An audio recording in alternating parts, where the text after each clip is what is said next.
भगवते वासुदेवाय। ॐ नमो भगवते वासुदेवाय।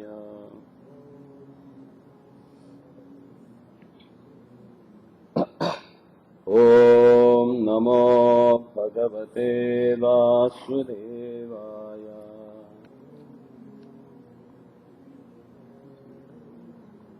नारायणं नमस्कृत्यं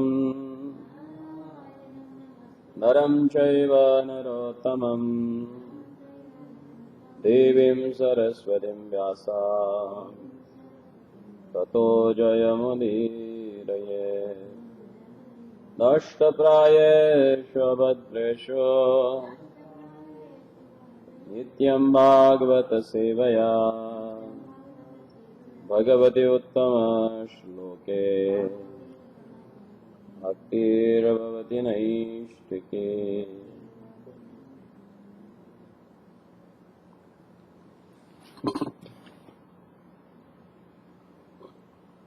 हिंदी इंग्लिश? हिंदी में बोले, थोड़ा आगे आ जाओ, सुनाई देगा।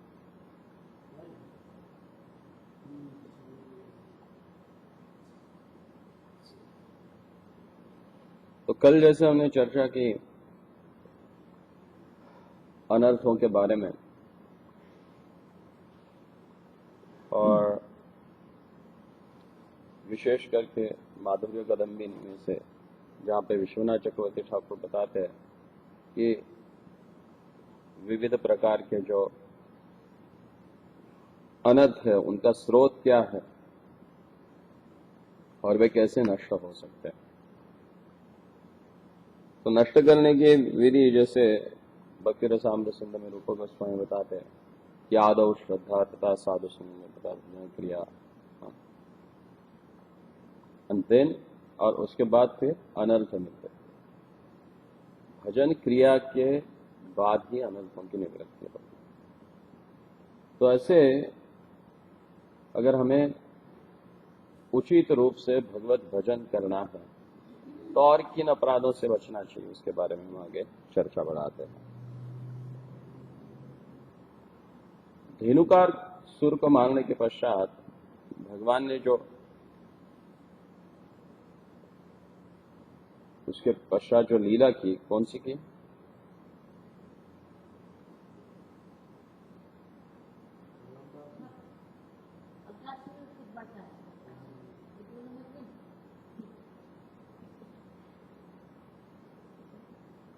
धेनुकासुर को मारने के पश्चात कौन सी भगवान की लीला?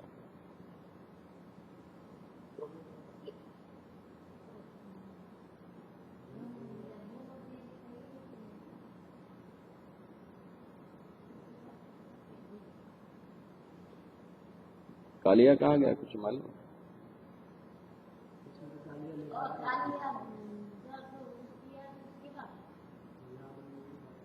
हाँ, कालिया दमन लीला की भगवान ने।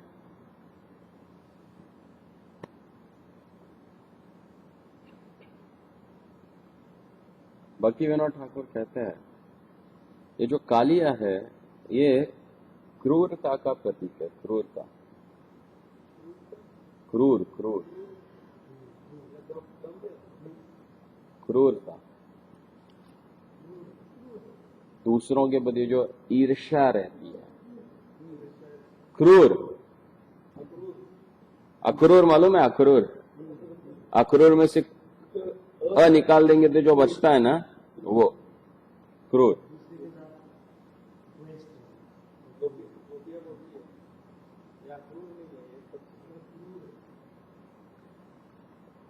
सांप के जैसी दूसरों के प्रति जो हमें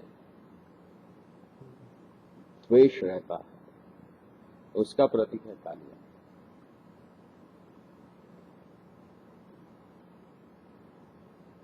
कैसे होता है, कई बार कई लोगों का व्यवहार ऐसे रहता है कि दूसरे के हृदय में प्रेम की बजाय द्वेष उत्पन्न कर देता है। कई जो बहुत ही अच्छे भक्त रहते हैं, नवोदित भक्त जो नए नए भक्ति करने का प्रयास कर रहे हैं, उनका हृदय अच्छा रहता है।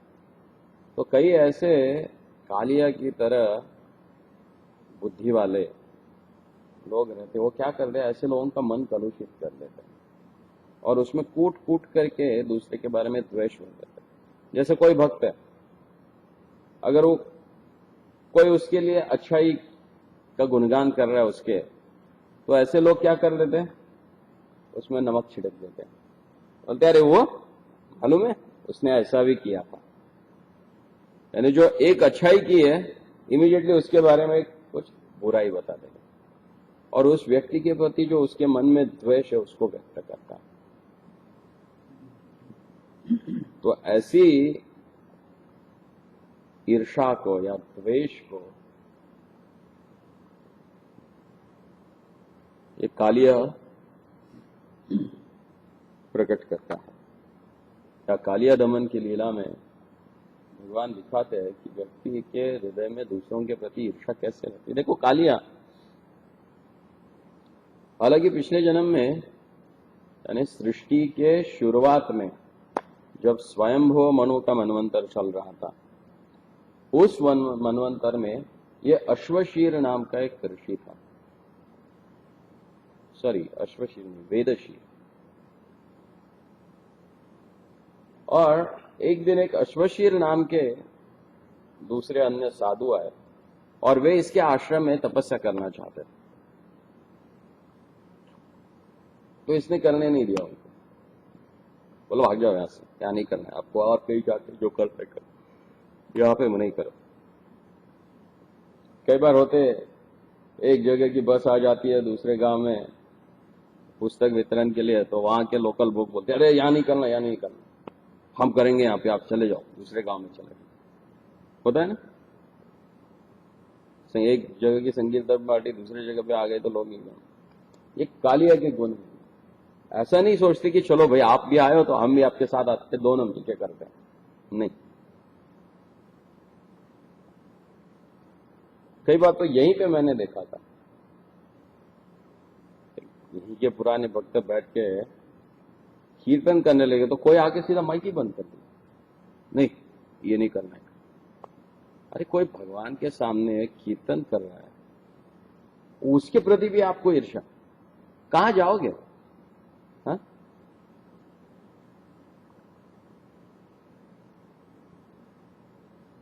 मालूम है अभी इनके लिए ब्रह्मा जो और कौन सा है तो ग्रह बना रहे या नहीं बना रहे, क्योंकि नरक में तो जा नहीं सकते, हर रोज भगवान का दर्शन ले रहे, स्वर्ग में बैठ नहीं सकते, और भगवत धाम तो छोड़ ही दो। हाँ, 14 लोगों से भी और कुछ बनाना पड़ेगा लगता है, खास करके बहुत कठिन परिस्थिति और बड़ी गंभीरता का भी विषय है, क्योंकि सालों से अगर हमारी माला घिसते रहेंगे, घंटी हिलाते रहेंगे, अगरबत्ती घुमाते रहेंगे, लेकिन मन में से अगर ये विचार, ये भावनाएं जब तक नष्ट नहीं होती तब तक भक्ति में नहीं बढ़ेंगे।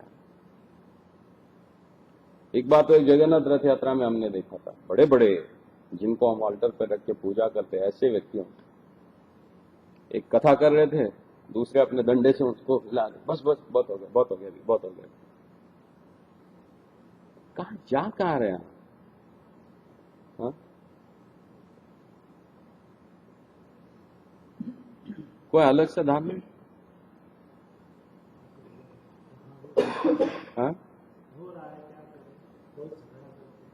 ऐसा सब देख के भगवान के सामने जाके एक ही प्रार्थना करने की इच्छा होती है।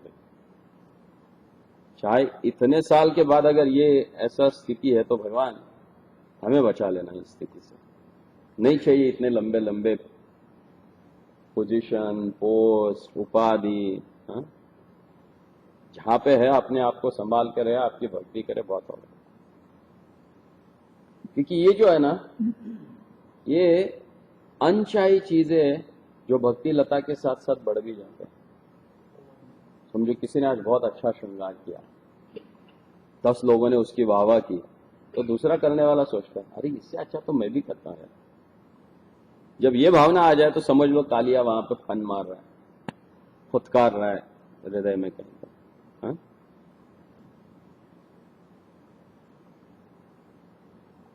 हालांकि दिखने के लिए बहुत छोटी बातें लगती है, लेकिन भक्तिमय जीवन में यह बहुत बड़ी बाधाएं हैं। तो ये जो वेदशीर था,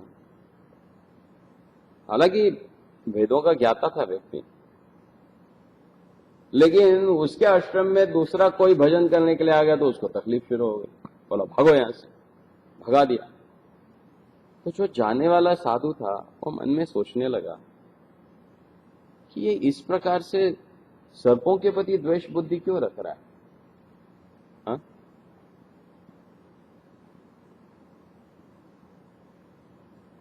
उसने उसको शाप दे दिया कि सांप के प्रति तू जैसे फुतकार रहा है ना, तो तू सांप ही बन जा। तो वेदशीर हालांकि वेदों का ज्ञाता था, वेदों का अध्ययन कर रहा था, तो वो प्रार्थना किया कि भाई गलती हो गई, माफ करो। तो भगवान स्वयं प्रकट हुए, कहे ठीक है चलो, अभी ब्राह्मण ने शाप दे ही दिया तो भुगतना तो पड़ेगा ही पड़ेगा, लेकिन इसमें मैं एक वरदान देता हूं तुम्हें कि मेरे चरण कमल तुम्हारे मस्तक के ऊपर प्रकट होंगे, तुम्हें वो सम्मान मिलेगा कि तुम मेरे चरण कमल को अपने मस्तक पे धारण कर पाओगे।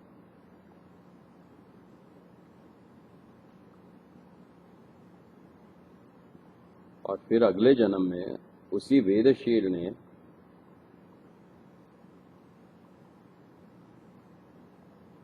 दक्ष की जो पुत्री थी कतरु, उसके उदर में से जन्म लिया, और ये कौन बन गया? प्रमुख सांपों में से एक सांप, कालिया। कालिया बन गया। और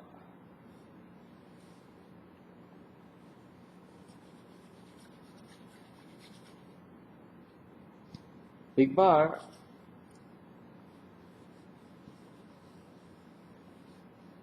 अपने आप को गरुड़ जी से बचाने के लिए, क्योंकि गरुड़ जी का नाम क्या है? वैनतेय, और उनको सर्प अरि भी कहा जाता है। सर्पारी, सर्पारी, सर्प अरि, अरि माने शत्रु, सर्पा आहारी नहीं खाते, लेकिन वैसा नाम नहीं दिया उनको, ये सर्पाहारी करके, उनका नाम है सर्पारी। पक्षी योनि है ना, तो पक्षी का खाना जो है वो तो खाएगा ही ना, ऐसा थोड़ी है।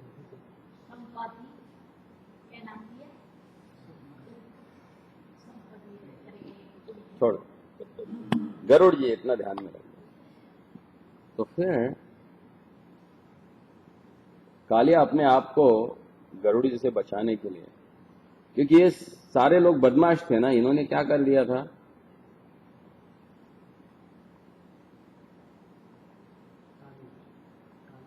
हाँ कालिया, किसका? ओ, उन्होंने क्या किया था एक्चुअली, जब अमृत कंबल आने के लिए बोला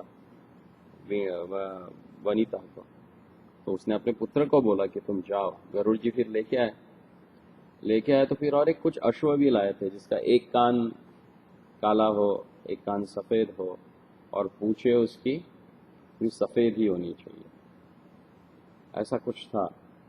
तो कद्रू के कहने पे ये सारे सांप जो थे ये वो अश्व के बालों में घुस गया, और दूर से प्रतीत होने लगा कि वो बाल काले करके, तो उसके कारण कुछ तो व्रत या कुछ नियम था वो भंग हो गया। तो उसके कारण सर्पों के प्रति गरुड़ जी को बहुत खुन्नस थी, और वो मारना चाहते थे उनको। तो ये सारे अलग अलग जगह पे भाग गया, तो कालिया भी भाग गया वहां से, और कालिया जाके फिर कहाँ रुका? जमुना के दह में, जमुना में। क्यों? क्योंकि उसी दह में कई सालों पहले सौभरी ऋषि जो है तपस्या के लिए बैठ गए और वो तपस्या कर रहे हैं। और गरुड़ जी का आहार मछली भी है, तो गरुड़ जी वहां पे आके मछलियों को उठा के खा के निकल जाते हैं। तो एक दिन जब सौभरी ऋषि पानी के अंदर बैठ के तपस्या कर रहे थे, तो कुछ मछलियां उनके पास आई, उनको बोली कि हमें बचाओ इस गरुड़ से, क्योंकि हर बार आता है वो हमें खा लेता। तो सौभरी ऋषि ने गरुड़ को शाप दे दिया सीधा, बोले अगर वापस तुम यहां पे आए और मछली को खाए तो तुम मर जाओ। अभी गरुड़ जी है और उनका आहार ये मछली है, तो बेचारे क्या करेंगे। तो एक बड़े वैष्णव के प्रति अपराध करने के कारण इनके भजन में बाधा आ गई सौभरी ऋषि। और हुआ क्या फिर, जल के अंदर बैठकर एकाग्र चित्त से ध्यान कर रहे थे, तभी उनकी दृष्टि मछलियों के जोड़ी पे गई और उनका प्रणय देखिए इनके मन में भोग करने की इच्छा हो गई। क्यों ना मैं भी ऐसी मिथुनी भाव में किसी स्त्री के साथ ये कर लूं, संयोग कर। और जल से बाहर निकले और एक राजा थे जिनकी 50 कन्याएं थी। तो राजा को आके बोले मुझे तुम्हारी कन्याओं से विवाह करना, और 50 कन्याओं के साथ विवाह करना। और वही सुंदरक जो है वहीं पे उनका आश्रम था सौभरी ऋषि, फिर वहीं पर रहने लगे। और ये कालिया को मालूम पड़ा कि ये जो एक दह है जहां पे गरुड़ जी कभी नहीं आएंगे, तो वहां पे आके रहने लगा। और भविष्य में जब वृंदावन लीला करने के लिए भगवान श्री कृष्ण वहां प्रकट हुए, तो उन्होंने देखा कि ये कालिया दह का जल जो है पूरा विषैला हो गया, और विष इतना उसका भयंकर था कि आजू बाजू के जो पेड़ पौधे लता गुल्म ये सारा जल जाता था उस विष के कारण। और वहां पे लेकिन केवल एक ही कदम्ब का पेड़ था जिसकी शाखाएं जो थी वो हालांकि यमुना के ऊपर थी। वो विष की जो बाफ आती थी वो लगने के बाद भी वो कुछ नहीं हो रहा था वो पेड़ को, क्योंकि जब गरुड़ जी अमृत कुंभ लेके जा रहे थे, कुछ अमृत की बूंदे उसके ऊपर गिर गई थी, तो उसके कारण वो पेड़ अभी भी है, चिरंजीवी हो गया। वो पेड़ अभी भी है वहां पर है, भाई अभी भी है वहां पर पेड़। तो भगवान उसी पेड़ के ऊपर सीधा कूदे जल में, और कालिया को पिटाई किया, उसके सर के ऊपर नृत्य किया, अपने पैरों के चिन्ह अंकित कर दिए। और नागपत्नियों की प्रार्थनाएं सुनकर फिर उन्होंने इस कालिया नाग को छोड़ दिया और उसको कहा कि तुम वृंदावन का त्याग करके चले जाओ। तो जो व्यक्ति के हृदय में भक्तों के प्रति द्वेष है, ईर्ष्या है, ऐसा व्यक्ति वृंदावन में कभी वास नहीं कर सकता। भगवान उसको भगा ही देते हैं। इसलिए हमें बहुत अच्छी तरह से खास करके भक्तों के साथ व्यवहार रखना चाहिए, क्योंकि एक कालिया दमन के पश्चात और एक लीला है भगवान की, दावानल की। सुना है वो लीला के बारे में? वृंदावन में मोती झील के पास एक कुंड है, उसको दावानल कुंड कहा जाता है। वहीं पे ये लीला हुई थी। ये पहला दावानल है, और एक दावानल है। तो ये दावानल में जब सारे लोग वृंदावन में थे, इसका वर्णन आता है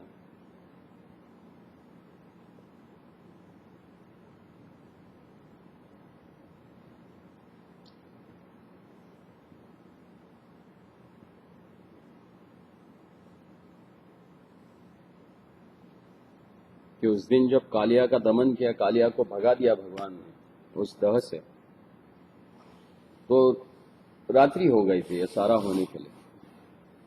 तो ग्वालबाल और गैये इतनी थक गई थी दिन भर के उस झंझट के कारण, वे लोग वहीं पे सो गए। और उसी समय कालिया का एक मित्र था, असुर। और यह असुरों की यह विशेषता थी कि वो कोई भी रूप धारण कर लेते। तो उसने उस अग्नि का रूप धारण किया और आजू बाजू के पेड़ सारे उस अग्नि के लपेट में आ गए और अग्नि भभकने लगी, बढ़ने लगी। और उस अग्नि की उष्णता के कारण सारे जो वहां पे ब्रजवासी थे और गैये थे, सारे पीड़ा से, वेदना से, आर्द्र स्वर से रोने लगे। तो भगवान ने उनको कहा, 2 क्षणों के लिए आप अपनी आंखें बंद कर लो। और भगवान का कहना मानकर वो पशु पक्षी जानवरों ने भी अपनी आंखें बंद कर दी और भगवान ने उस सारे दावानल को पी लिया। ये दावानल यानी क्या है? भक्तिविनोद ठाकुर कहते हैं कि ये दावानल जो है, ये 2 भक्तों के बीच में जो विवाद होता है, संवाद नहीं, विवाद, आर्ग्यूमेंट जिसको हम कहते हैं, या तो फिर एक दूसरे के विग्रहों के प्रति जो द्वेष रहता है, जैसे ये मेरे विग्रह है, ये आपके विग्रह है, देखो मेरे विग्रह आपके विग्रह से कितने सुंदर है,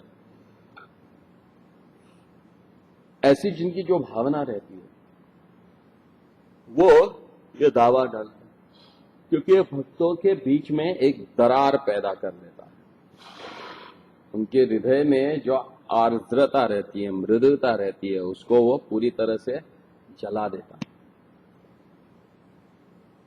सनातन गोस्वामी बात कहते हैं कि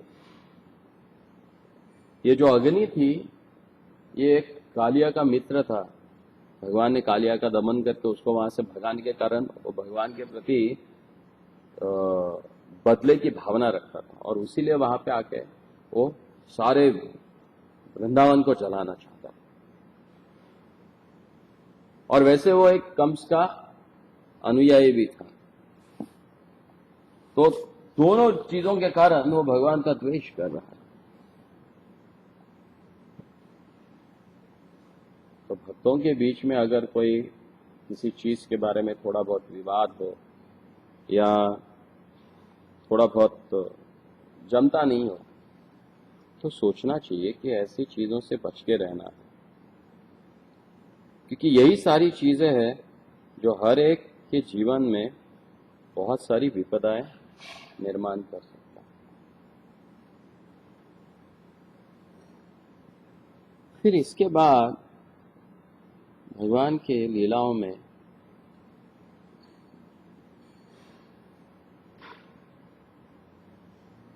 और एक लीला है जहां पे बलराम जी ने एक असुर को मारा। कौन सा है वो?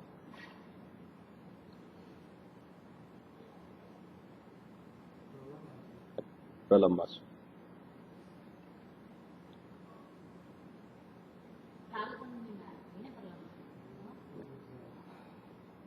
सालवन,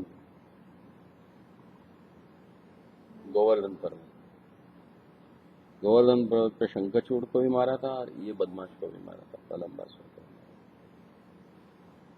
प्रलंबासुर ये जो है खास करके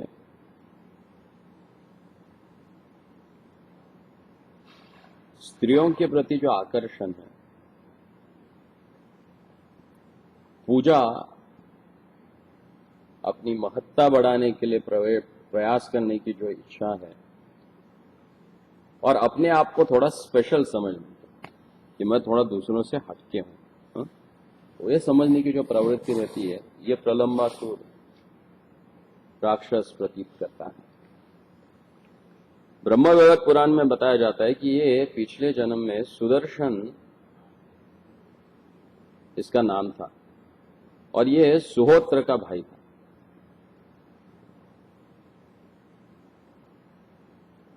और वो सुहोत्र जो बकासुर बना था गर्ग संहिता के अनुसार,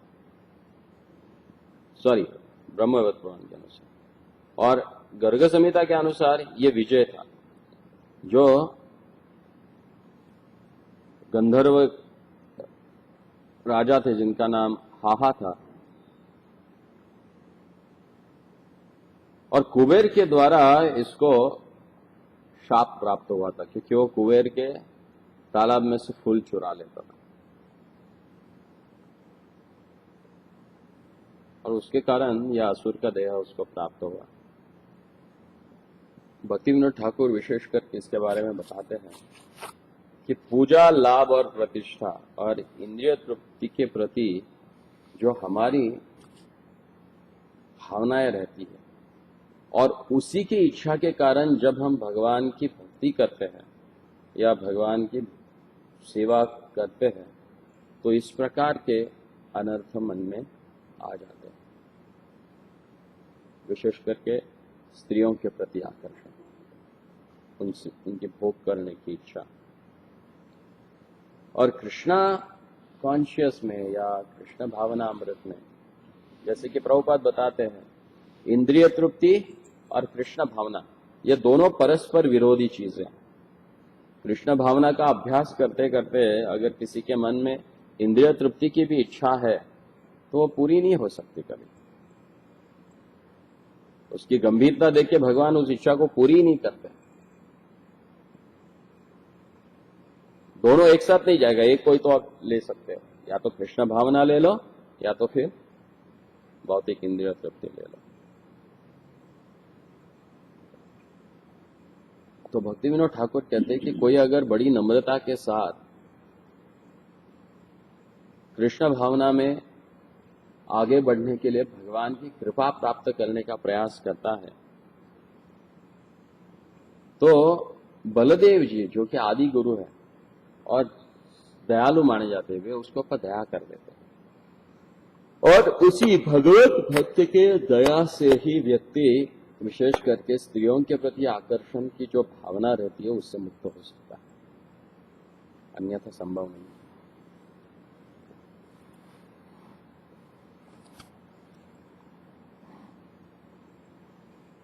क्योंकि भगवान के भक्तों के संग में ही भगवत कथा का हम रसास्वादन कर सकते हैं, क्योंकि भगवान के भक्ति भगवान की लीलाओं को उत्तम रूप से हमारे सामने प्रकट करते हैं। और होता क्या है इस कथा का परिणाम? कामम कषायम अमल अंतरात्मना, हृदय के तह तक जमा हुआ काम जो है वो भगवत कथा के श्रवण से नष्ट हो जाता है। और इसीलिए भगवान स्वयं प्रलंबासुर को नहीं मारते, बल्कि वे बलराम जी से मरवाते हैं।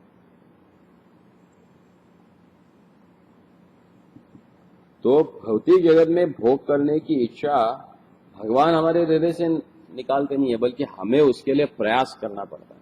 और वो प्रयास तभी पूर्ण होता है जब हम किसी एक प्रमाणित आध्यात्मिक गुरु की शरण लेके उन्होंने दिए हुए नियमों का पालन करते हुए जब भक्तिमय सेवा का प्रयास करते हैं, तो ये अनर्थ जो है नष्ट होता है। तो ये बहुत ही महत्वपूर्ण है कि इन चीजों को हमें समझना है, और जब तक इन चीजों को हम अच्छी तरह से समझेंगे नहीं, इन अनर्थों के बारे में जब तक हम चर्चा नहीं करेंगे, तब तक कैसे सूक्ष्मता से ये अनर्थ हमारे हृदय में है यह हमें मालूम नहीं पड़ेगा। जरूरत नहीं कि हर एक में हर कोई अनर्थ होना चाहिए। कई लोगों के भजन इतना अच्छा रहता है कि उस भजन के प्रभाव से उनके अनर्थ निवृत्ति हो जाती है आसानी से, और कई लोगों के लिए तो विशेष उसके लिए प्रयास करना पड़ता है, और उसी प्रयास के कारण फिर वो अपने अनर्थों से मुक्त हो सकते हैं। और इन प्रयासों को सबसे ज्यादा शक्ति प्रदान होती है गुरु की कृपा से, और इसीलिए इस प्रलंबासुर को बलराम जी ने मारा, जो कि आदि गुरु है। यानी जब हम गुरु की शरण ले लेते हैं तो इस विशेष अनर्थ से हम अपने आप को छुड़ा सकते हैं। हरे कृष्ण। कोई शंका टिप्पणी वगैरह है?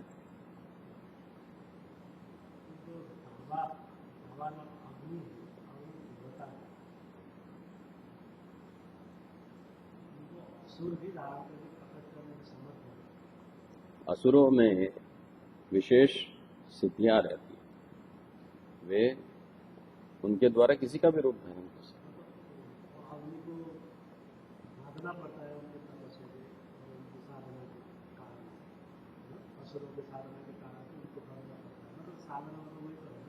कैसे होता है?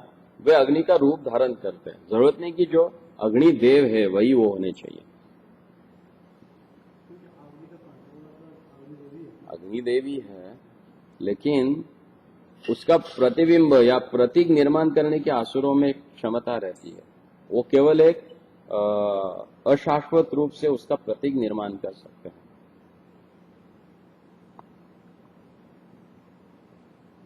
वे उतने ही शक्तिशाली है जितने देवताएं हैं।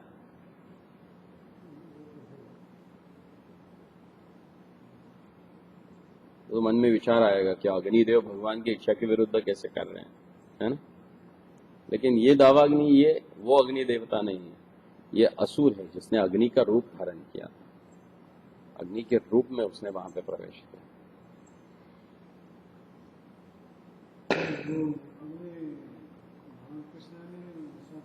पी लिया।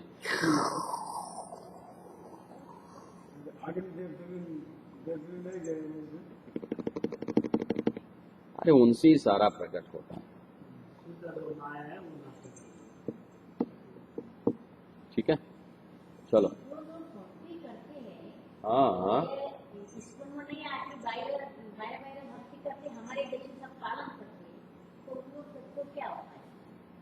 भगवान ने ऐसे नहीं बताया कि केवल इस्कॉन में ही आएगा तो भगवत धाम जाएगा करके। भगवान ने बोला जो मेरी भक्ति करेगा, माम च यो अव्यभिचारे न भक्ति योगे न सेवते। नहीं नहीं, भक्त केवल भगवान विष्णु के जो उपासक है उनको भक्त कहा जाता है। बाकी के अन्य केवल उपासक है। वहां भक्ति नहीं होती, उपासना रहती है केवल। उसको पहले हमें समझना चाहिए। शिव के उपासक है। ये तो लोग अपने आप से लगा देते हैं कि हम गणेश भक्त है, हम गौरी भक्त है, हम देवी भक्त है। वे उपासक है। भक्त ये शब्द का उपयोग शास्त्रों में केवल भगवान श्री विष्णु, भगवान श्री कृष्ण, भगवान श्री राम, इनकी जो भजन करते हैं उनको भक्त कहा गया। ये शास्त्रों में प्रतिपादित है।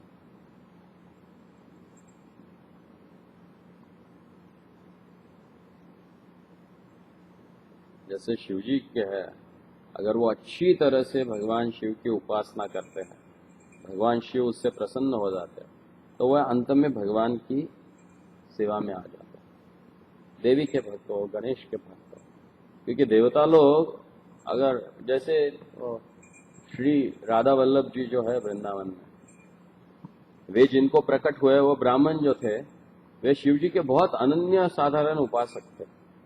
इतनी अच्छी तरह से भगवान शिव की उपासना करते थे वे कि शिव जी उनके सामने साक्षात प्रकट हो गए। और शिव जी बोले मांगो जो मांगना है।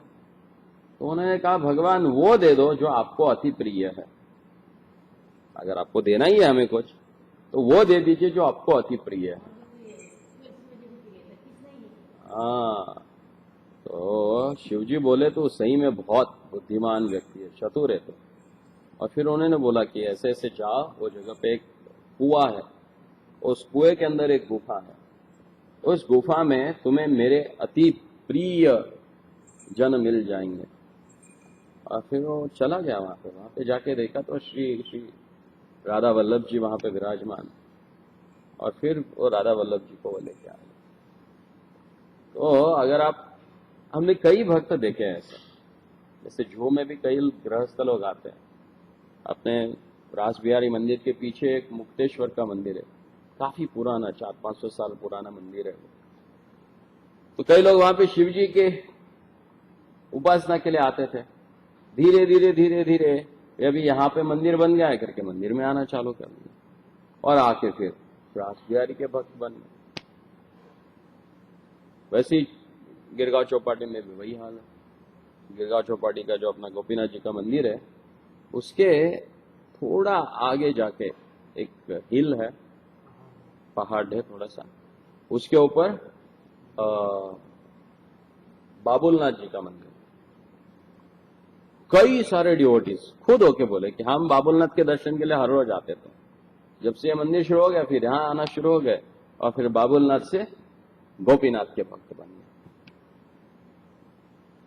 जो उचित रूप से, उच्च भाव से शिव जी की हो या किसी भी देवता की उपासना करता हो, वो अंत में भगवान की शरण में आ ही जाता है। लेकिन प्रामाणिक रूप से, कोई हेतु न रखे अगर जब पूजा करता है तो, या जो हेतु रखेगा वो हेतु तो उसको प्राप्त हो जाएगा।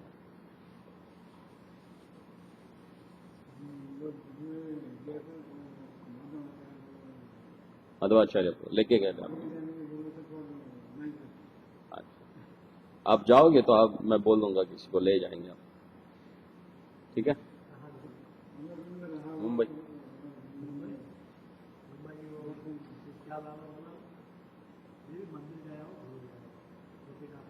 बाबुलनाथ बहुत सुंदर है, बहुत सुंदर। चलो, कृष्णचंद्र भगवान की जय, श्री नंदन नंदन श्याम सुंदर की